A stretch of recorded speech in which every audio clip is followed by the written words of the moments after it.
Hijo Jesucristo. Este es el verdadero Dios y la vida eterna. ¿Quién es el verdadero Dios y la vida eterna?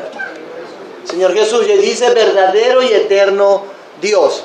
Hermanos, no había puesto a grabar el teléfono, vamos a repetir todo lo que ya hemos dicho. Bueno, está bien.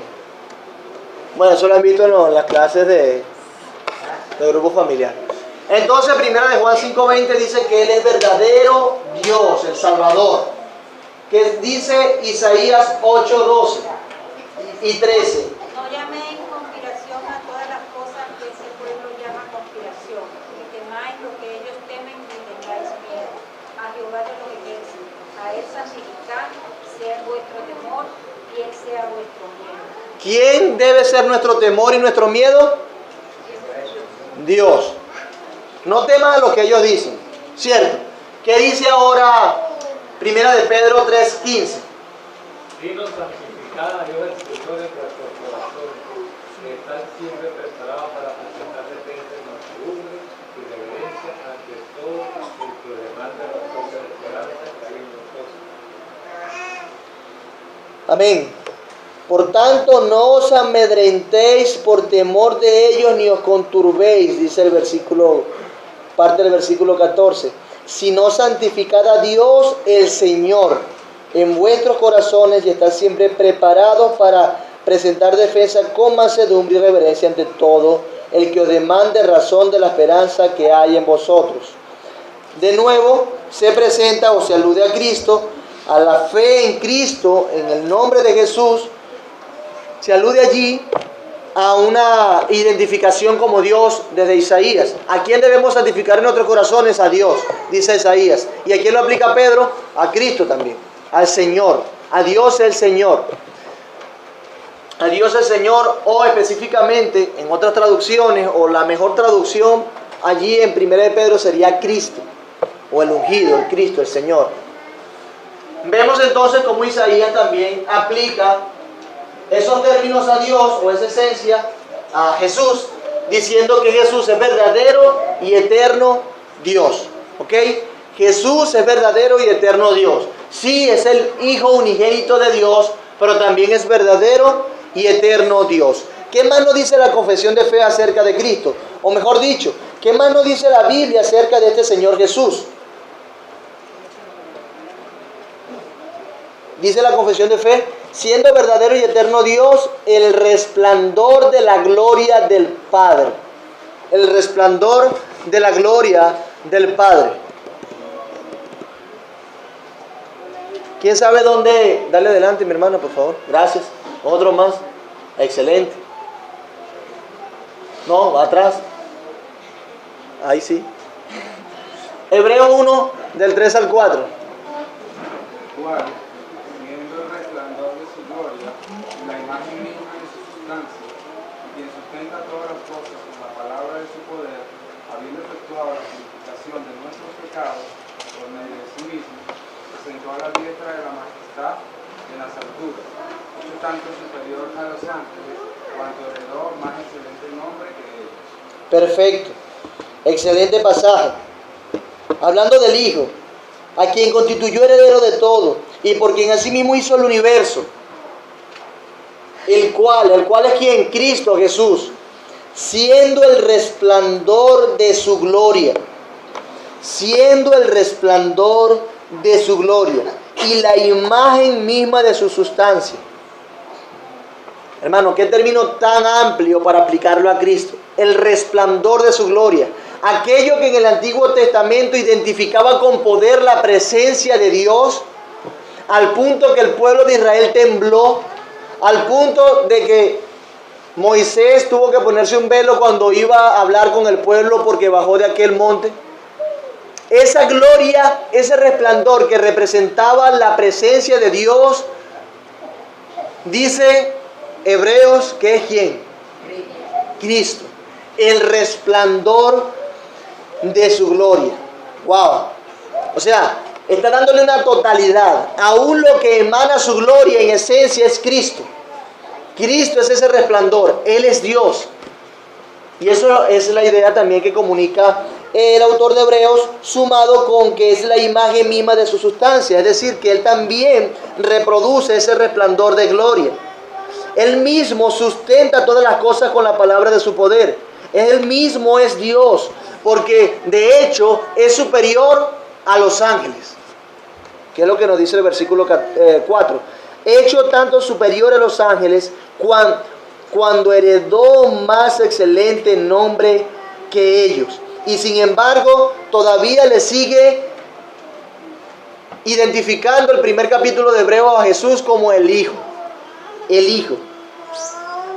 Nos ha hablado por medio del Hijo. ¿Ok? Entonces, Jesús, ese Señor Jesús, aquel mediador, es el resplandor de su gloria, de la gloria del Padre. ¿Qué más nos dice la confesión que es el Señor Jesús?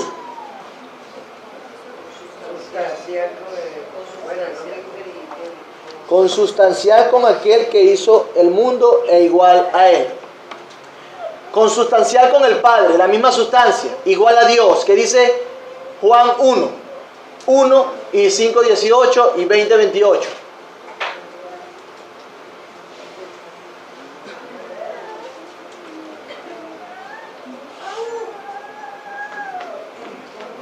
¿Sí? En el principio era el verbo, y el verbo era con Dios, y el verbo era Dios. Perfecto. Ahí dice que era Dios, es igual a Dios, es consustancial con Dios, ¿ok? Antes era el verdadero Dios, es decir, que Cristo no era otro Dios diferente al verdadero Dios. Era la implicación de lo que vimos en la lámina anterior. Cuando dice que era verdadero y eterno Dios, es que era el verdadero, no era otro Dios diferente a Dios.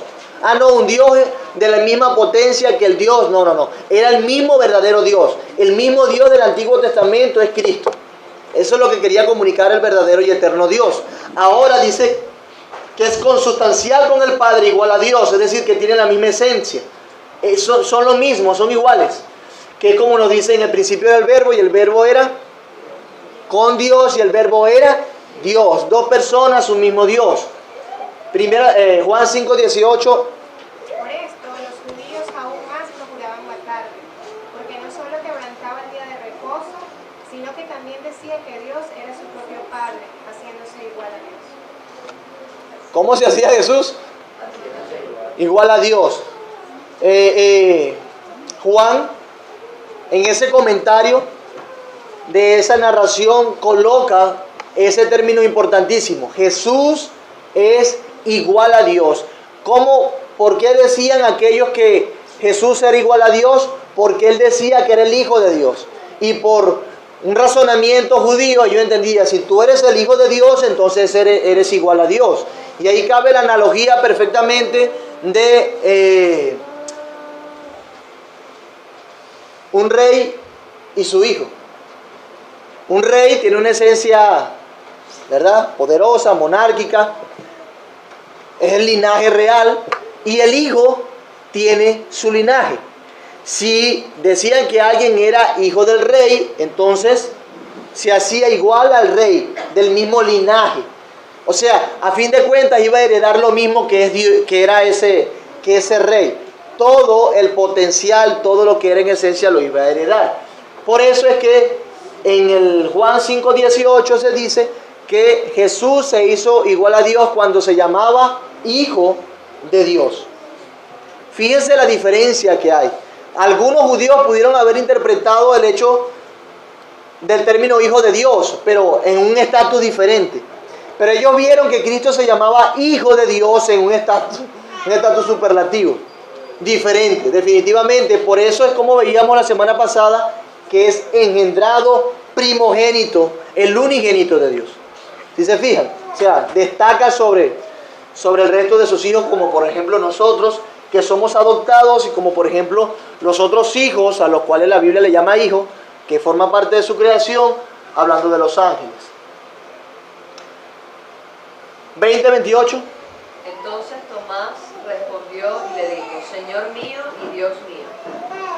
Tomás, ese Tomás le dijo Señor, ¿después de qué le dijo así? Después de poner el dedo en la...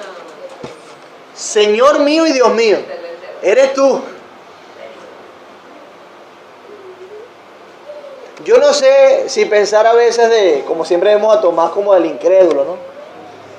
Aunque Cristo dice, bienaventurados los que creen sin ver. Sin embargo, él dijo no.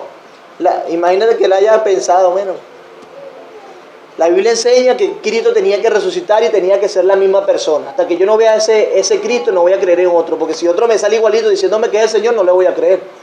Entonces tiene que tener las marcas de que es el Mesías. Y esas marcas eran la cruz. Y cuando metió su dedo allí, Él es. Si lo ven, desde esa perspectiva cambia un poco la manera de ver al pobre Tomás, ¿verdad? Ok, él le dijo, Señor mío y Dios mío. Está claro. Tito 2:13.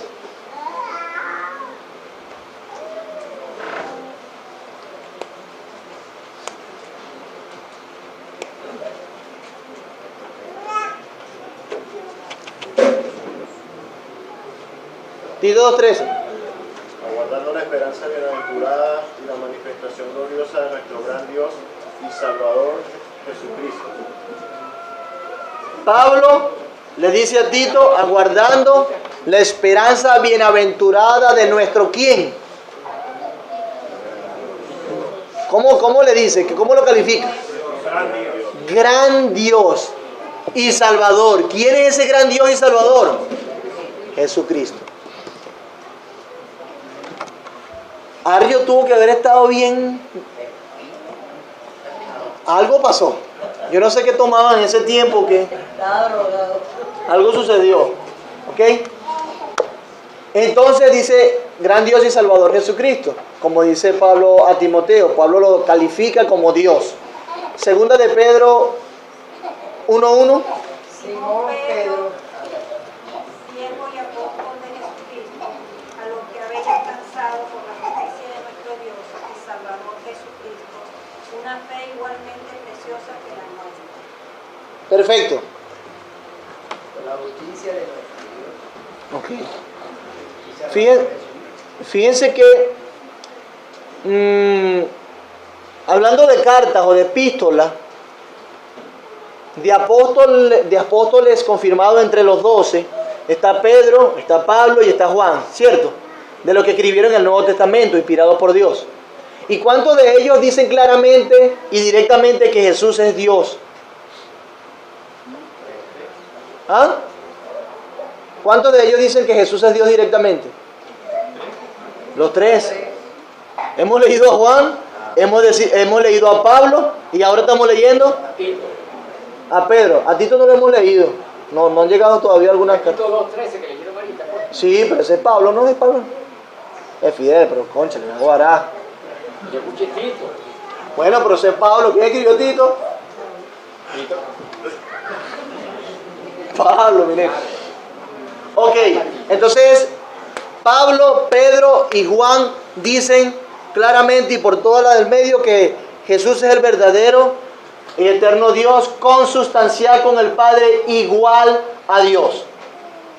Las evidencias bíblicas son contundentes. Además nos dice la confesión de fe que es creador, sustentador y gobernador. El argumento es, ¿quién creó el mundo? Dios. Y si Jesús es Dios, Él tuvo que crear el mundo. ¿Ok? Si el mundo es sustentado por Dios y Jesús es Dios, entonces el mundo debe estar sustentado ¿por quién? Por Jesús. Si Dios es el gobernador del universo y Jesús es Dios, entonces Jesús tiene que ser el gobernador del universo. ¿La Biblia dice eso? Salmo 102:25. Desde el principio tú fundaste la tierra y los cielos son obras de tus manos. Perfecto. ¿A quién se aplica ese salmo? Como desde el principio tú fundaste la tierra y el firmamento y el universo, es obra de tus manos. ¿Qué dice Hebreos 1:10? Y tú, oh Señor, en el principio fundaste la tierra y los cielos son obra de tus manos. Amén. Si lo leemos un poquito, más atrás y más adelante, vamos a ver a quién se refiere Hebreos. Mas del Hijo dice, ¿quién es el Hijo? Jesús, el Cristo. Mas del Hijo dice, tu trono, oh Dios, por el siglo del siglo, cetro de equidad es el cetro de tu reino. Has amado la justicia y aborrecido la maldad, por lo cual te ungió Dios, el Dios tuyo, con óleo de alegría más que a tus compañeros.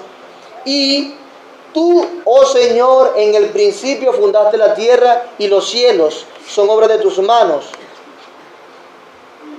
O sea que el Salmo 102, aludiendo al Dios creador, al creador del universo, se aplica directamente y por toda la del medio al Señor Jesús, a el Hijo. Nos dice Hebreos entonces que Él es el creador del universo, que Él es el creador de todo. Él fundó la tierra. Los cielos son obra de la mano ¿de quién? De Jesús el Señor. De Jesús el Señor. Jesús, aquel que vivió hace 2000 años, que vive aún, pero que estuvo entre nosotros, mejor dicho, hace 2000 años. El carpintero, el hijo del carpintero, el de Nazaret, que nació en Belén, en un pesebre. Aquel que fue muerto por Poncio Pilato. Aquel que fue muerto en manos de los romanos y de los judíos, que fue crucificado en el Gólgota. Todos esos son eventos cronológicos y espacios geográficos que se pueden visitar hoy en día. Jesús fue un hombre y ese hombre creó el universo. Cuando usted lo ve así, usted dice, ese Señor Jesús era el creador del universo, aquel que vivió hace 2000 y algo de años. ¿Qué dice Romanos 9:5? De quienes somos patriarcas y de los cuales según la carne vino Cristo, el cual es Dios sobre todas las cosas, bendito por los siglos. Amén. Él es Dios sobre todas las cosas, dice allí. ¿Qué dice Hebreos 1 del 8 al 9? Ya lo leí. Aquí habla de algo importante, lo vuelvo a leer. Mas del Hijo dice, tu trono, oh Dios. El trono implica un reinado, un gobierno, ¿ok? Tiene jurisdicción sobre algo. ¿Sobre qué tiene jurisdicción Dios? Sobre todo el universo. Has amado la justicia y aborrecido la maldad, por lo cual te ungió Dios, el Dios tuyo, con óleo de alegría, más que a tus compañeros. ¿Qué dice Colosenses 1? Por ejemplo, busquen allí Colosenses 1.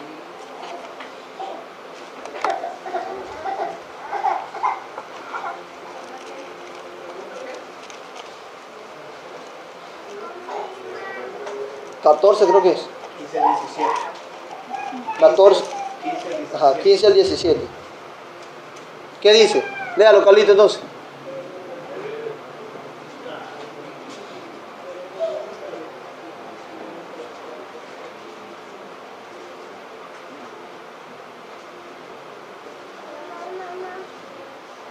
Él es la imagen del Dios invisible, el primogénito de toda creación, porque en Él fueron creadas todas las cosas, las que hay en los cielos y las que hay en la tierra, visibles e invisibles, sean tronos, sean dominios, sean principados, sean potestades, todo fue creado por medio de Él y para Él.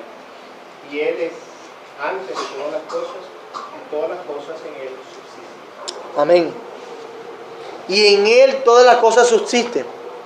Él es el sustentador, creador y gobernador. Hechos 17 nos da también una idea de eso. Henry. Esa palabra imagen significa impronta, original.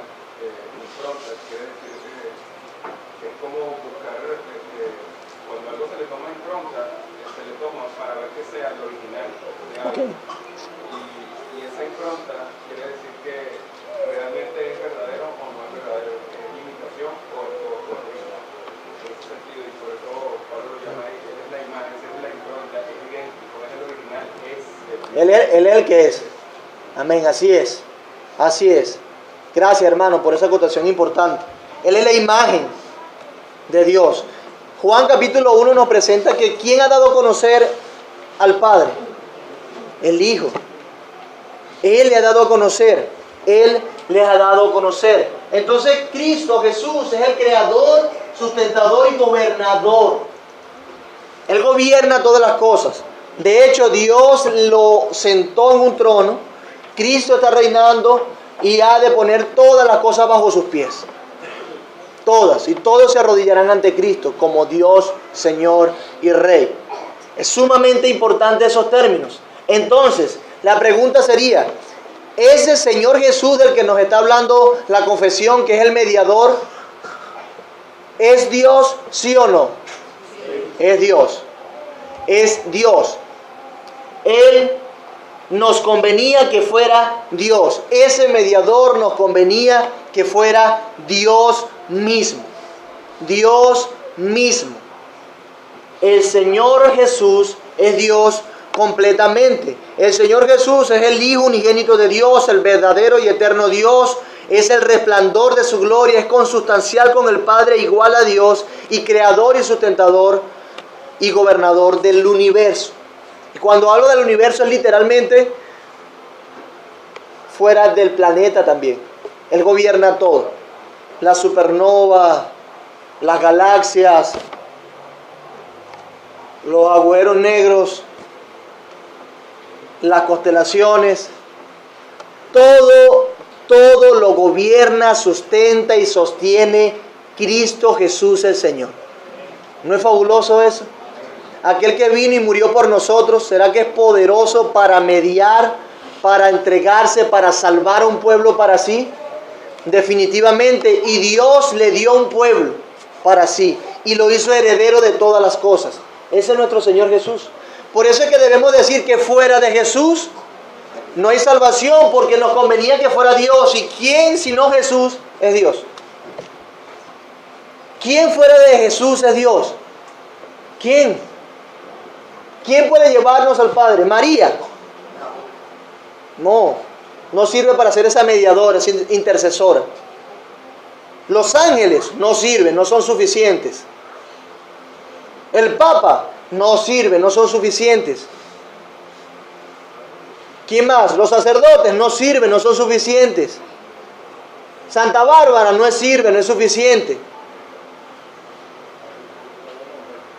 No sirven. Buda, Mahoma, algunos de ellos no sirven, no son suficientes. Solamente el Señor Jesús. No todos los caminos llevan a Roma, en este sentido. Solamente hay un camino, la verdad y la vida. Solamente es el Señor Jesús. Por eso que aquel que desprecia al Señor Jesús está despreciando la vida.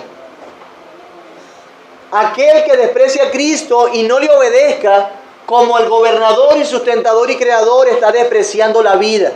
Está despreciando lo mejor y lo necesario para mantenerse en pie ahora y por la eternidad. Está despreciando el origen y la causa, la razón de ser de todas las cosas. Es una mala decisión despreciar a Cristo. Pero la hostilidad es grande y los hombres siguen resistiéndose al Señor Jesús. Por eso no deben resistirse al gobierno de Cristo. No deben resistirse a la salvación que Cristo ahora está ofertando a pecadores. Está ofertando al pecadores. Hechos 17 dice que Dios manda a que todos los hombres en todas las edades se arrepienten de sus pecados. Porque Él hizo un día en que habrá de juzgar todas las cosas por aquel que constituyó heredero de todo. Ese es Jesús. Ese es Jesús. Ahora, hemos hablado de un mediador, ¿ok? Hemos visto qué significa mediar, cuál fue ese trabajo que hizo. Recuerden aquel muñequito en el medio sosteniendo la mano de las dos partes que estaban separadas y en conflicto. Eso lo hace Cristo. Hablamos también que a la luz de esa distancia tan grande, como nos convenía ese mediador, debe ser el Hijo de Dios, debe ser santo, inocente, más sublime que los cielos. Y Cristo es ese que es más sublime que los cielos. ¿Sí se dan cuenta? Es más sublime, es el resplandor de la gloria de Dios. Los cielos son hermosos, son sublimes. Hasta podemos introducir aquel lenguaje de tiernos. Comparado con Cristo, no llevan chance, diríamos nosotros. Cristo es más sublime que los cielos. Entonces, ese que nos convenía Lo tenemos aquí, es el Señor Jesús, nos lo dice la confesión de fe, es el resplandor de su gloria, consustancial con el Padre, igual a Dios, creador, sustentador y gobernador. Verdadero y eterno Dios, el Señor Jesús es Dios y así nos convenía ese mediador, no de otra manera. Pero aquí se hablan preguntas importantes. El segundo superíndice, el 2 de la confesión de fe, párrafo 2 del capítulo 8, nos da una afirmación importante, pero que nos hace pensar en otras cosas. Dice, nos habla del tiempo de su encarnación y debemos preguntarnos, ¿cuándo llegó o cuándo ese Dios del que estamos hablando se encarnó? Hemos hablado de Dios encarnado. ¿Cuándo? ¿Cuándo dice la confesión de fe? ¿Cuándo es eso?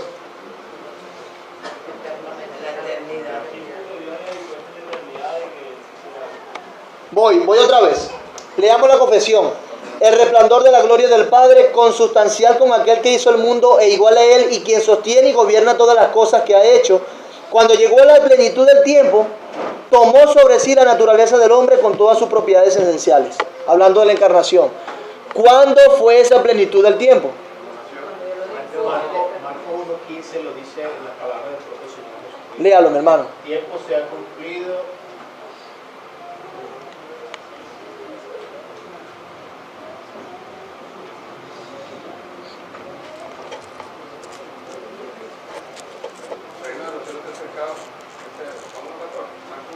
Marcos 1:15. Después que Juan fue encarcelado, Jesús vino a Galilea predicando el evangelio del reino de Dios, diciendo: el tiempo se ha cumplido y el reino de Dios se ha acercado. Arrepentidos y creed en el Claro.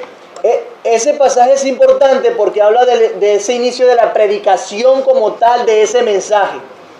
Pero como el reino de los cielos se ha acercado, también alude, aunque no lo dice específicamente, alude a la encarnación. ¿Por qué el reino o cómo se acercó el reino de los cielos? En Cristo. ¿Ok? Entonces, específicamente, ¿cuándo llegó la plenitud de ese tiempo? ¿Cuándo es la plenitud de ese tiempo? Cuando se encarnó, y tiene que ver con todo lo que implica la encarnación. La concepción implica, porque él ya todavía estaba tomando naturaleza de hombre desde el vientre, ¿ok? Entonces tenemos un tiempo, sí, tenemos luz acerca de eso, sabemos cuándo llegó la plenitud del tiempo. ¿Cuándo? Cuando Cristo fue encarnado. ¿Podemos decirlo con exactitud? Hermano, Lucas 1. Lucas 1, Mateo 1, habla del nacimiento de Cristo. Pregunto, ¿podemos decir con exactitud cuándo se cumplió ese tiempo? Hace 2000 años. Hace 2018. ¿Verdad? Ahí tenemos. ¿Queremos un aproximado acertado? Bueno, 2018 años. Cristo se encarnó, pero se cumplió la plenitud del tiempo. ¿Cuándo fue el tiempo de su encarnación? Cuando llegó la plenitud del tiempo, y si es el año que viene, le debemos decir que hace 2 meses. Y si hubiésemos tratado esto antes, ok, pero fue en su momento. El punto es que quieren comunicar que fue en el momento preciso, en el momento en que Dios estableció y en el momento en que era necesario, en el momento que debía ser, ok, que dice Gálatas 4:4. Pero cuando vino el cumplimiento del tiempo, Dios envió a su Hijo, nacido de mujer y nacido bajo la ley. Cuando era el tiempo, Dios envió a su Hijo, nacido de mujer y nacido bajo la ley. Nacido bajo la ley. Debía ser judío. Si no nacía bajo la ley, entonces no podía ser el Mesías, porque no se iban a cumplir las profecías. ¿Ok? No podía nacer. No se aplica la canción a que si la virgen fuera andina y San José de los Llanos, el niño. No se aplica porque tenía que ser judío. Tenía que ser judío. ¿Ok? No puede ser un niño venezolano. Tenía que ser un israelita de verdad. Entonces, en el tiempo preciso, nacido bajo la ley y de mujer, nació Jesús. En el tiempo, eso lo dice Gálatas 4:4. Lo dice Pablo a los Gálatas. Pero yo creo que también alude a esto Pedro. Pero de una manera general. Primera de Pedro 1:20. Ya destinado desde antes de la fundación del mundo, pero manifestada en los postreros tiempos, por amor de vosotros, ¿Quién fue predestinado desde antes de la fundación del mundo? Jesús. ¿Y cuándo fue manifestado? En los postreros tiempos. ¿Y cuáles son esos postreros tiempos? Cuando Cristo se encarna y vive entre nosotros. Esos postreros tiempos se refieren allí. No nos hagamos una mente, postreros tiempos, una cosa que no sabemos qué es, que tenemos que contar las 70 semanas. No, es cuando Cristo se encarna. ¿Ok? Entonces, nos alude primera de Pedro eso. Y dice que predestinado desde antes de la fundación del mundo, pero manifestado en los postreros tiempos en el momento que era. Romanos 3:26 también hace una alusión, y no lo dice exactamente, pero hace una alusión. Con la mirada de manifestar en este tiempo su justicia, a fin de que Él sea el que justifica al que es de la fe. Qué bella esa familia que dice los versículos en coro. Ay, qué bella. Ahora le toca a tu mamá, Samuel. Vuélvelo a leer, mi hermana. Con la mirada de manifestar en este tiempo su justicia, a fin de que Él sea justo y justifica al que es de la fe de Jesús. ¿Manifestar su justicia cuándo? ¿Cuándo? En este tiempo. ¿Cuándo es este tiempo? ¿Cuándo Dios manifestó su justicia? En los tiempos de Cristo, en la obra, en la vida de Cristo. ¿Cierto? Cristo es la justicia de Dios. Entonces, vemos que en estos tiempos, allí ese pasaje es interesante porque también habla de las personas, de aquellos que estaban antes, con la mira de manifestar en este tiempo su justicia, a fin del que sea el justo y el que justifica al que es de la fe en Jesús.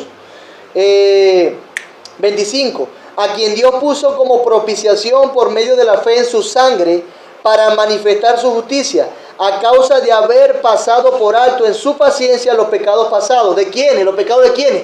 De los que tuvieron en el pasado. Con la mira de manifestar en este tiempo los pecados de aquellos que creyeron en la promesa en el pasado. Esos pecados fueron pasados, dice allí, por alto, con paciencia, fueron allí pasados por alto para manifestar en este tiempo su justicia. ¿Cómo es que habría de perdonar esos pecados de aquellas personas que creyeron en el pasado? ¿Sí se fijan? ¿Me comuniqué? ¿No?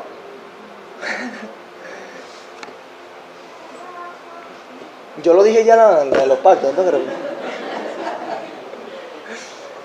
Hay gente que creyó en Jesús, en la promesa, en el pasado, y sus pecados no fueron expiados completamente, sino que fueron pasados por alto en la paciencia de Dios. Y cuando Cristo se manifiesta es que son justificados aquellas personas y perdonados esos pecados en Cristo. ¿Ok? Eso es lo que quise decir. Entonces, tiempo de su encarnación, cuando llegó la plenitud del tiempo, y ese tiempo fue hace 2000 y algo de años. Lo dice Gálatas, lo dice Pedro, lo dice Romanos. ¿Ok? Pero como les decía, y ya debemos estar terminando, pero déjenme crear este pensamiento en ustedes. Si Cristo es Dios, si Jesús es Dios, quiere decir que no es creado. No tuvo un comienzo, sino que es eterno. Pero nosotros lo conocemos claramente a partir de qué tiempo. De que se encarna, tenemos mucha información de eso. Pero entonces, ¿cómo estaba Cristo antes de su encarnación? ¿Qué hacía? ¿Cómo vivía?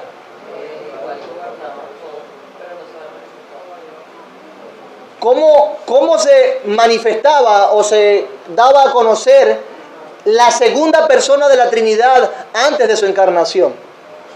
Es una buena pregunta.